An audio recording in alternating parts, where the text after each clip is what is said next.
Hey, it's Brandon Vaught, and I have a special invitation for you. I want to invite you to join me and many others in a philosophy reading club.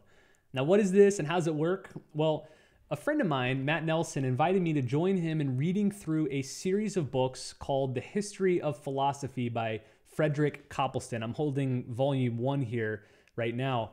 Now, Matt didn't know when he asked me that I'd actually been wanting to read through this whole series for years. In fact, a couple years ago, I started on volume 1. I made it about 100 pages, but then it sort of drifted off my radar. But I've been wanting to read this series because so many of the philosophers I admire have said that this is the #1 most comprehensive, best series that you should read if you want to quickly get up to speed on philosophy.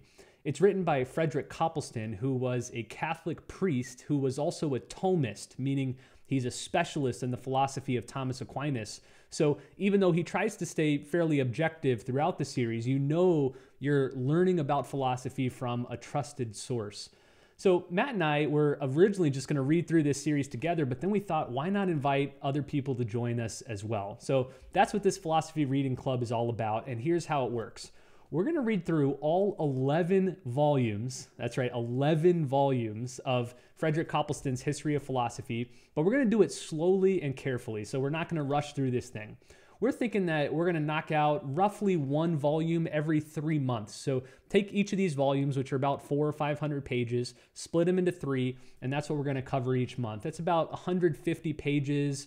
Do the math. That means you're reading about 4 or 5 pages a day, which will probably take you about 10, 20 minutes to do. So not a huge commitment. But if you can make that small commitment, then you're going to read through the entire history of philosophy in probably about a couple years here. So we've done a few things to make sure that this happens, that we all commit to it together. We encourage each other. One of the things is we're establishing a Facebook group. So this is a place where anybody who wants to read this series together can come and talk about the chapters as we're reading them, ask questions, seek clarification when necessary, just support each other, encourage each other to stay on task. We also have a detailed reading schedule, which you'll find below this video, which lays out when and how many pages we're going to be reading during each month. So if that sounds interesting, if you'd like to join us, if you'd like to get up to speed on philosophy, then here are 3 things you need to do right now. Don't put this off. Do them right now, right as you're watching this video. Number 1, beneath this video, you'll find a link to buy volume 1 of Frederick Copleston's History of Philosophy. It's the volume that's on Greece and Rome. Buy this now, because if you don't buy the book, you know you're not going to buy it later. You know you're not going to keep up with the reading. So this is the prerequisite. Buy it now, commit to joining us from day 1. Second, below this video, you'll also find a link to join the Facebook group. Again, do that now. It takes just a couple of seconds. Join the group. You'll be in there with the rest of us, and you'll have a place to discuss these readings and to keep you on task. Third, and finally, below this video as well, you'll find a detailed list of the readings and the dates that we're going to be reading and discussing each section.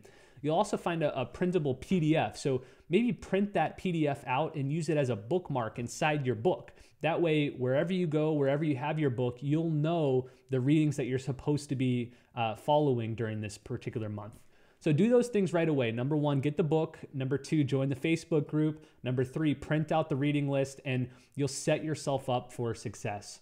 Now, whenever I graduated college, I didn't have to take a single philosophy course. It's still one of the most lamentable parts of my college education, and I think that's true for many of us. We just weren't taught philosophy. We weren't encouraged to take philosophy courses, and only later in life, when you're in your late 20s or 30s or 40s or 50s, you realize, man, I don't know any of this stuff, and I wish I did. So that's why we're starting this group. If you've ever wanted to learn philosophy, if you've wanted to learn about the key figures, the big ideas, the main trends and discussions throughout history, then this reading club will be the perfect place for you. So we hope you join us. Again, do those 3 things: buy the book, join the Facebook group, print out the reading list, and we'll see you inside the group as we discuss the first part of Copleston's History of Philosophy.